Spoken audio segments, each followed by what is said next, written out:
Assalamualaikum warahmatullahi wabarakatuh. Perkenalkan, nama saya Natasha Novianti bersama dengan teman sekelompok saya, Renaldi. Pada kesempatan kali ini kami akan menjelaskan tentang paket wisata 3 hari 2 malam mengelilingi kota Palembang. Nah, langsung aja masuk di hari pertama. Pada hari pertama, tour guide akan menjemput pengunjung di Bandar Udara Sultan Mahmud Badarudin II.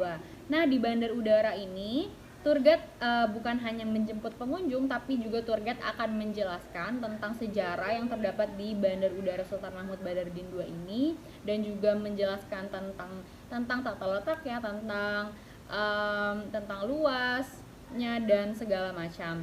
Selanjutnya dari bandara, tour guide akan membawa pengunjung menuju ke Bukit Siguntang. Bukit Siguntang yang terletak di Kecamatan Ilir Barat 1. Nah, Bukit Siguntang ini sendiri merupakan tempat bersejarah di kota Palembang dan juga memiliki banyak sejarah di dalamnya. Terdapat makam para pahlawan dan juga banyak spot-spot foto yang terdapat di dalamnya. Nah, para pengunjung dapat menghabiskan waktu sekitar 1-2 jam untuk menikmati pemandangan yang asri yang terdapat di Bukit Siguntang ini. Para pengunjung juga selain berfoto, pengunjung juga dapat membaca sejarah-sejarah tentang Bukit Siguntang dan makam-makam pahlawan yang ada di dalamnya.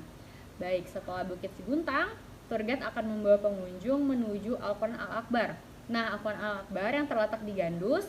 Jadi pengunjung dari Ilir Barat 1 menuju Gandus itu akan memakan waktu sekitar 30 menit menggunakan bus. Nah, di Al-Quran Al-Akbar yang merupakan Al-Quran terbesar se-Indonesia yang terdapat 30 juz Al-Quran di dalamnya. Nah, pengunjung dapat menghabiskan waktu sekitar 1-2 jam untuk menikmati suasana di dalam Al-Quran Al-Akbar, dapat berfoto-foto dan membaca sejarah tentang Al-Quran Al-Akbar. Nah, lanjut masuk ke hari kedua. Di hari kedua, tour guide akan membawa pengunjung ke destinasi wisata yang terdapat di daerah Ulu. Nah, destinasi wisata pertama yaitu Jakabaring Sport Center. Di Jakabaring Sport Center banyak sekali tempat-tempat olahraga yang dapat dilihat oleh para pengunjung. Nah, di JSC ini juga terkenal dengan perhelatan SEA Games dan Asian Games yang pernah diselenggarakan di kota Palembang. Tentunya ini akan menarik perhatian para pengunjung saat mengunjungi JSC. Selanjutnya, setelah mengunjungi JSC, pengunjung akan mengunjungi Masjid Cengho. Masjid Cengho merupakan destinasi wisata religi yang terdapat desain-desain bukan hanya dari Indonesia. Karena dari namanya sendiri, tentunya kalian sudah tahu bahwa Masjid Cengho itu merupakan akulturasi antara Eropa, Asia, dan juga Tionghoa. Nah, maka dari itu Masjid Cengho memiliki desain dan struktur yang unik. Untuk mengunjungi Masjid Cengho, pengunjung dapat menghabiskan waktu sekitar 1 jam mengelilingi Masjid Cengho dan membaca tentang sejarah yang ada di sana. Setelah Masjid Cengho, pengunjung akan mengunjungi Kampung Al-Munawar yang terletak di daerah Ulu juga. Nah, Kampung Al-Munawar ini merupakan pemukiman warga-warga Arab yang tinggal di Palembang, dan banyak keturunan warga Arab seperti Al-Habsyi, Assegaf, dan lain-lain yang dapat ditemukan. Selain itu juga pengunjung dapat menikmati suasana Sungai Musi yang berada di tepian Kampung Al-Munawar itu sendiri.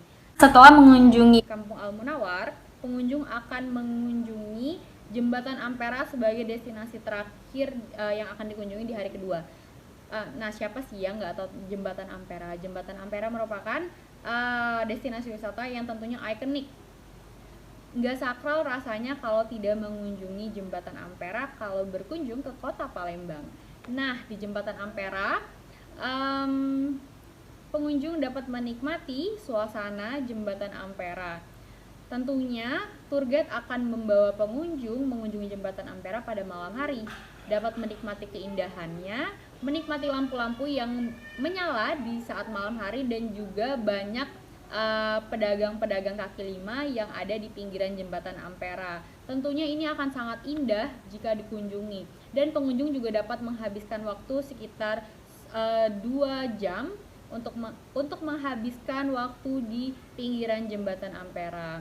Dan setelah dari jembatan Ampera juga pengunjung dapat mengunjungi restoran yang terdapat di bawahnya, yaitu seperti Riverside dan lain-lain. Assalamualaikum warahmatullahi wabarakatuh. Nama saya Renaldi. Saya akan melanjutkan penjelasan yang telah dijelaskan oleh Natasha Nabianti sebelumnya.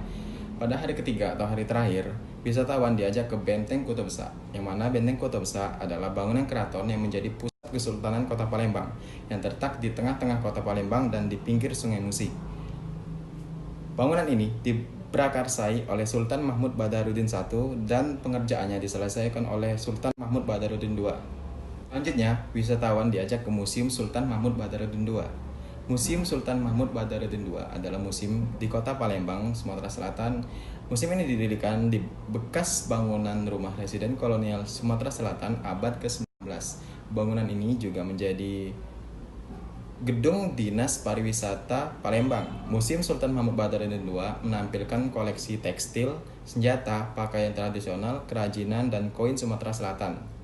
Kebun-kebun museum dipenuhi dengan artefak dari zaman Sriwijaya, misalnya patung Ganesha dan Buddha. Selanjutnya, wisatawan diajak ke Museum Monumen Perjuangan Rakyat atau biasa disebut dengan Monpera. Monpera sendiri adalah museum yang terletak di pusat Kota Palembang, Provinsi Sumatera Selatan. Alamat lengkapnya di Jalan Merdeka nomor 1 Kelurahan 19 Ilir. Di dalam Monpera, kita bisa melihat berbagai macam koleksi sejarah yang berkaitan dengan peristiwa perjuangan masyarakat Palembang menghadapi agresi militer Belanda II. Selanjutnya, wisatawan diajak ke Masjid Agung. Masjid Agung adalah masjid paling besar di Kota Palembang, Sumatera Selatan. Masjid ini didirikan pada abad ke-18 oleh Sultan Mahmud Badarudin I Jayo Wikramo. Saat ini Masjid Agung Palembang telah menjadi Arab yang telah lama didiami. Setelah melihat itinerary di atas, kami sepakat kami menggunakan pola ke-1 karena menurut kami pola ini adalah pola yang paling efektif dan efisien. Dari hari ke-1 sampai terakhir, wisatawan tidak melewati destinasi yang belum dikunjungi wisatawan, sehingga membuat wisatawan penasaran seperti apa destinasi berikutnya.